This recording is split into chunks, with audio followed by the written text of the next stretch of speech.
आज मैं आपको एक ऐसी कहानी सुनाने जा रहा हूँ जो डेडिकेशन और डिटर्मिनेशन की मिसाल है। महाभारत के सबसे इंस्पायरिंग कैरेक्टर्स में से एक एकलव्य। तो एकलव्य कौन था? एकलव्य एक निषाद राजा का बेटा था। उसके अंदर आर्चरी यानी धनुर्विद्या सीखने का बहुत बड़ा पैशन था। वह चाहता था कि वो द्रोणाचार्य से सीखे जो उस वक्त के सबसे महान गुरु थे। लेकिन जब एकलव्य द्रोणाचार्य के पास गया तो द्रोणाचार्य ने उसे रिजेक्ट कर दिया, क्योंकि एकलव्य एक ट्राइबल फैमिली से था और द्रोणाचार्य सिर्फ और सिर्फ रॉयल प्रिंसेस यानी राजकुमारों को ही ट्रेनिंग देते थे। अब यहाँ पे एकलव्य के पास दो ऑप्शन ही रह गए थे, या तो वो पूर्ण रूप से हार मान बैठे या फिर अपने सपनों के लिए लड़ता रहे।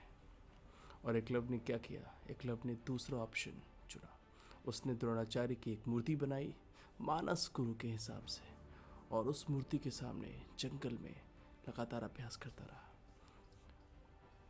बिना किसी फॉर्मल ट्रेनिंग के, बिना किसी गाइडेंस के।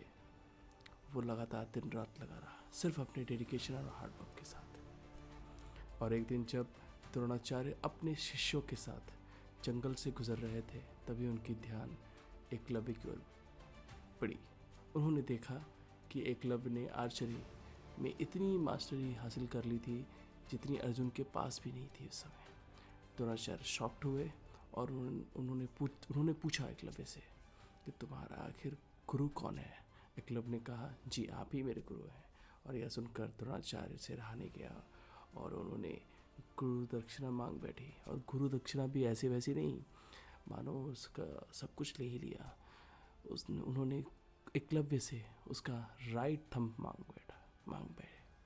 बिना थंब के आर्चरी करना ऑलमोस्ट इम्पॉसिबल होता है, लेकिन एकलव्य ने बिना किसी हेजिटेशन के अपने थंब को काट कर द्रोणाचार्य को दे दिया। ये थी उसकी गुरु की प्रति श्रद्धा। तो इस कहानी से हमें क्या सीख मिलती है? पहली बात, ऑब्स्टिकल्स आपको डिफाइन नहीं करते, आपके रिस्पॉन्स डिफाइन करते हैं। दूसरी बात, अगर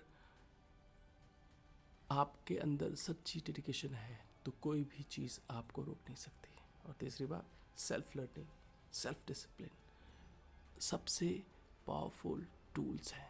एकलव्य की ये कहानी आज भी हमें याद दिलाती है कि सक्सेस के लिए गुरु ज़रूरी है, लेकिन उससे भी ज़्यादा ज़रूरी है सेल्फ बिलीव और हार्ड वर्क।